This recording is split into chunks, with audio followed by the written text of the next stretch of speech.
जी viewers, आज ECG के ऊपर बात करते हैं। व्यूअर्स, जैसा कि आप लोग जानते हैं कि हार्ट जो है हमारी बॉडी में एक पंप के तौर पे काम कर रहा है, और ये एक ऐसा खुदकार सा निज़ाम है कि ये खुद ही जो है इसके अंदर एक इलेक्ट्रिसिटी सी प्रोड्यूस हो रही है, या जिसे आप कह लें कि इलेक्ट्रिकल एक्टिविटी, और फिर ये उसी से जो है इसका जो है सिस्टम जो है रन होता है, और ये खुद ही जो है ये सिकुड़ता है और फैलता है। और इसी तरह जो है ये एक मतलब कुदरत की एक तख्लीक है जिसके ज़रिए से जो है ये आपकी बॉडी को ज़िंदा रखे हुए है।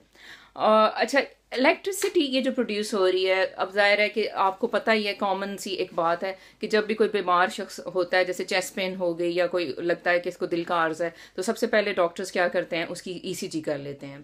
तो ईसीजी जो है वो एक्चुअली हार्ट की इसी इलेक्ट्रिकल एक्टिविटी का रिकॉर्ड है, जैसे वो सिकुड़ रहा है और फैल रहा है। तो इसको जो है जब आप एक पेपर पे जो है उसका रिकॉर्ड लेते हैं, तो उससे जो है आपको पता चल जाता है कि आपका जो हार्ट है वो जो है वो तौर पे एक्ट कर रहा है, या जो है इसमें कुछ एबनॉर्मेलिटी प्रोड्यूस हो चुकी है। फिर सबसे पहले जो है हार्ट का कंडक्शन सिस्टम आपको समझना पड़ेगा अगर आपको ईसीजी को जानना है। अच्छा, हार्ट का कंडक्शन सिस्टम, जैसे देखें ना, अब एक घर है, जैसे उसमें वो सारी तारों की सप्लाई लगी हुई होती है, और हमें पता है कि उसमें जो है इलेक्ट्रिसिटी जो है वो इधर से उधर रन कर रही होती है, वो बल्ब जला रही होती है। इसी तरह कुदरत ने जो है हार्ट को बनाया है जब, तो उसके अंदर एक खास किस्म के कुछ सेल्स हैं मौजूद, और जो कि जो है खुद ही से जो है वो इलेक्ट्रिकल एक्टिविटी प्रोड्यूस कर रहे हैं और हार्ट को जो है सिकुड़ने और फैलने पर मजबूर कर रहे हैं। तो पहले जो है हमें हार्ट का कंडक्शन सिस्टम जो है वो समझने की कोशिश करते हैं कि वो इस कंडक्शन सिस्टम में आखिर है क्या।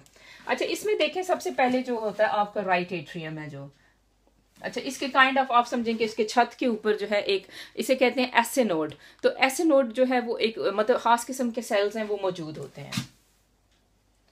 अच्छा, ऐसे नोड जो है ना आपकी बॉडी में जो है वो जो आपका जो हार्ट सिकुड़ रहा है, फैल रहा है या जो बीट कर रहा है, ये ऐसे नोड ही जो है वो जो है वेव्स जनरेट कर रही है। और उसके बाद जो है, यानी ये एक मेन जो है ना आपका जो ऐसे नोड है वो, मतलब जिसे साइनोएट्रियल नोड भी कहते हैं, वो मेन है जो कि जनरेट कर रही है आपकी एक खास रिदम, जिसके ऊपर जो है हार्ट सिकुड़ रहा है, फैल रहा है। ठीक है। अच्छा, उसके बाद आ जाता है एवी नोड। अच्छा, एवी नोड भी जो है, अब आप देखें कि इसे कहते हैं कि जैसे गेट कीपर ऑफ हार्ट इसे कह देते हैं। अच्छा, जो इम्पल्सेस जो है वो ऐसे नोड से जो है निकलती हैं, वो पहले एवी नोड में जाती हैं और उसके बाद आगे। तो एवी नोड को समझें कि जैसे गेट कीपर होता है, यानी वो जो है वो नजर रखे हुए होता है ऐसे नोड के ऊपर। आप ये समझें कि जैसे एक किचन हो, उसमें दो कुक हों। जैसे एक जो कुक हो वो हर वक्त जो है वो मतलब दरवाजे पे खड़ा रहे, और एक कुक है जो खाना बना रहा है। ठीक है। तो अब मतलब अब वो जो कुक है, मतलब जो खाना बना के बाहर लेके जाना चाहता है घर वालों के देने के लिए, तो जो गेट के ऊपर जो खड़ा हुआ कुक है वो पहले उसको चेक करता है, अच्छा भी खाना ठीक है, और फिर उसको फिर कहता है ठीक है, हाँ इसको आगे जाने दो। तो इसी तरह जो है ऐसे नोड है, ऐसे नोड जो है वो इम्पल्सेस जनरेट करता है, और एवी नोड उसको चेक करता है कि हाँ ठीक है, नहीं है, या ये अपना काम ठीक से कर रहा है ऐसे नोड, या नहीं कर रहा, तो फिर जो है वो उसको आगे जाने देता है। तो अगर किसी वजह से जैसे ऐसे नोड जो है वो काम करना छोड़ दे, तो या ये है कि वो अगर वीक इम्पल्स जो है वो देना शुरू हो जाए, तो फिर क्या होता है कि एवी नोड जो है ना वो उस इम्पल्सेस को स्टॉप कर देता है। ठीक है। और ये अपनी जो है ना इम्पल्सेस जनरेट करना शुरू कर देता है। तो ये इस तरह से ये सिस्टम चलता है।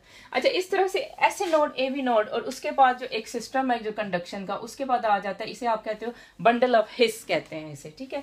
और उसके बाद जो है ये एक और आ जाते हैं दो ब्रांचेस, इन्हें कहते हैं लेफ्ट बंडल ब्रांच और राइट बंडल ब्रांच। और उसके बाद जो है ना ये परकिंजी फाइबर्स, इस तरह से ये समझ लें। ठीक है।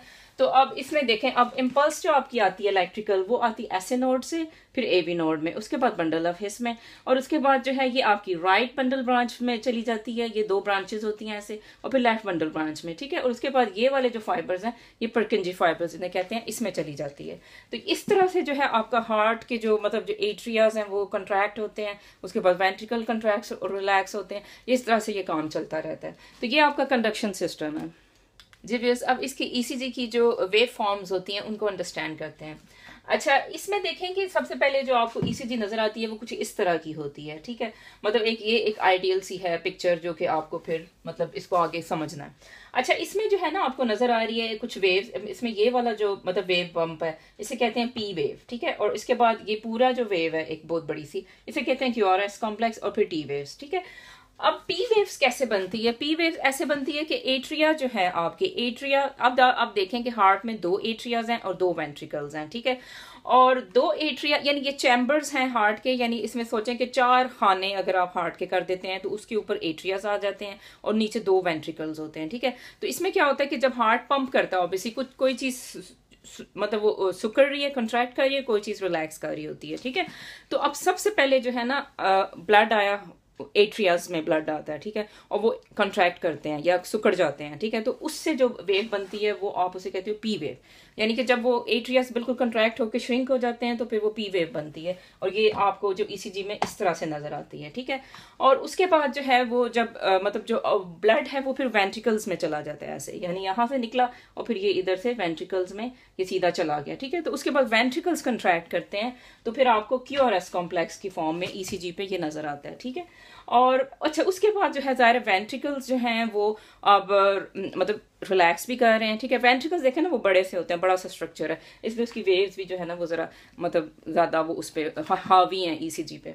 तो अच्छा वेंट्रिकल रीपोलराइजेशन जो होती है ना, जिसे कहते हैं जब वो रिलैक्स हो रहे हैं, इसे कहते हैं वेंट्रिकुलर रीपोलराइजेशन या वेंट्रिकुलर रिलैक्सेशन। यानी देखें ना पहले सुकड़े, उसके बाद वो ज़रा ब्लड नीचे चला गया मतलब ब्लड वेसल्स में, तो उसके बाद जो है वो वेंट्रिकल्स जो हैं वो रिलैक्स हो जाते हैं, ठीक है।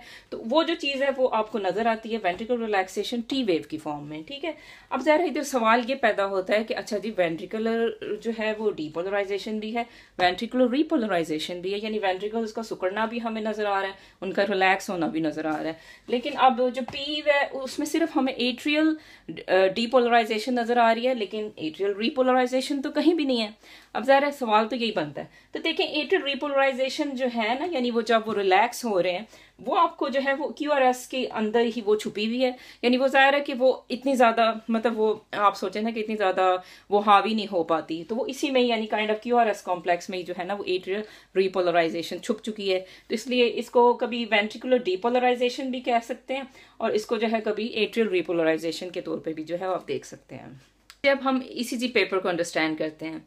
अच्छा ईसीजी पेपर जैसा कि आपने कहीं ना कहीं देखा होगा, इसमें ये होता है कि देखें वो जो है आपको बिल्कुल जो है ना डब्बे डब्बे से नजर आ रहे होते हैं, ठीक है। लेकिन ये जो डब्बे हैं ये वैसे ही नहीं है, इनका जो है एक मकसद है, एक पर्पस है, और ये एक्चुअली जो है ना आपका जो टाइम फ्रेम है वो डिस्क्राइब कर रहे होते हैं।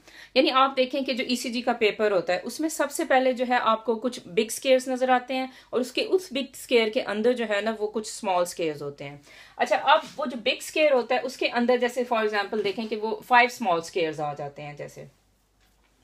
अच्छा तो अब जो 1 बिग स्केयर है वो इक्वल है 0.20 सेकेंड्स के, और जो 1 स्मॉल स्केयर होता है वो ऑलवेज इक्वल होता है 0.04 सेकेंड्स के। अच्छा ये जो है ज़रूरी होता है क्योंकि बिकॉज हम ये यानी ये एक फिक्स्ड है, यानी इसको आप दुनिया में कहीं पे भी चले जाए ना तो वो 1 बिग स्केयर जो है ना ऑलवेज 0.20 सेकेंड्स के बराबर होगा, और 1 स्मॉल स्केयर जो है ना 0.04 सेकेंड्स के बराबर होगा, क्योंकि इसी से जो है हमें जो है हार्ट की एक्टिविटी और उसका जो है पता चलता है। यानी ये एक स्टैंडर्ड है ईसीजी का, जो मतलब जो एक पेपर है वो एक स्टैंडर्ड होता है एवरीवेयर, मतलब जहां पे भी आप चले जाओ।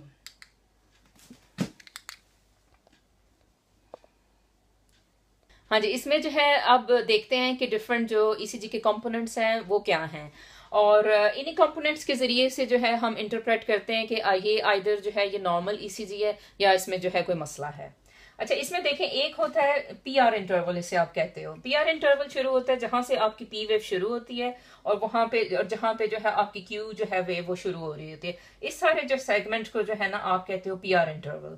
तो ये काइंड ऑफ एक टाइम ड्यूरेशन होती है और इस टाइम ड्यूरेशन को आप मेजर करते हो, और क्योंकि आपको नॉर्मल टाइम ड्यूरेशन पता होता है पीआर इंटरवल का, तो अगर वो बड़ा हुआ हो तो फिर वो आपको पता चल जाता है और फिर इससे जो है आप अंदाजा लगा लेते हो कि इसमें इस ईसीजी में क्या मसला है। अच्छा जी, ये आपका हो गया पीआर इंटरवल। उसके बाद जो है पीआर सेगमेंट भी देखा जाता है कभी कभार। उसमें ये होता है कि भाई पी वेव जहां पे एंड हो रही है और क्यू वेव जहां पे शुरू हो रही है, इस सेगमेंट को जो है जिसको मतलब दायरा ये टाइम ड्यूरेशन है, तो इसको आप जो है पर्टिकुलर को आप कहते हो पीआर सेगमेंट। लेकिन यूजुअली मोस्ट इंपॉर्टेंट जो है वो पीआर इंटरवल है, पीआर सेगमेंट जो है वो इतना ज्यादा जरूरी नहीं होता।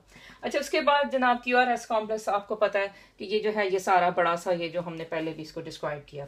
अच्छा, इसके अलावा क्यूटी इंटरवल एक होता है, ये जो है ये जहां से आपकी क्यू वेव शुरू हो रही है और जहां पे टी वेव एंड हो रही है, इस सारे जो है जो टाइम का ये जो सारा एक लैप्स है, इसको आप कहते हो क्यूटी इंटरवल। अच्छा जी, ईसीजी की ये वीडियो यहाँ पे ख़त्म हो रही है, लेकिन अभी ईसीजी में बहुत कुछ बाकी है। तो मज़ीद वीडियोस के लिए आप मेरा चैनल सब्सक्राइब करें and see you in next video.